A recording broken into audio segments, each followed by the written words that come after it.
શું પ્રોબ્લેમ હતી? મને માથાના દુખાવાનો પ્રોબ્લેમ હતો અને એ ઘણા લાંબા સમયથી માથાના દુખાવાનો પ્રોબ્લેમ હતો. એના માટે કઈ કઈ ટ્રીટમેન્ટ લીધા?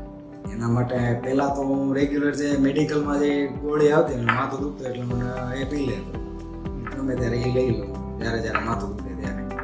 પછી એ બંધ કરી દીધું. પછી મેં તમારી મુલાકાત લીધી, એમાં તમે જે હોમિયોપેથિક દવા આપી એ ખાલી એ જ પીતો, પછી જે મેડિકલની ને એ બધી દવા બંધ કરી દીધી, ડોલો ને એ પીતો, એ બધી મેં બંધ કરી દીધી. પહેલા મહિનામાં કેટલી વાર માથું દુખતું? પહેલા મહિનામાં માની લ્યો કે 2-3 દિવસે એકવાર તો હોય જ માથું દુખાવો.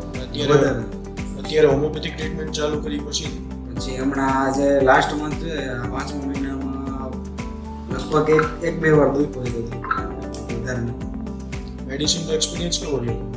મેડિસિનનો એક્સપિરિયન્સ સારો છે, કારણ કે જેટલું પહેલાં મને દુખતું એનાથી માની લ્યો હાવ ખતમ થઈ ગયું માથાનું દુખાવો એ રીતે.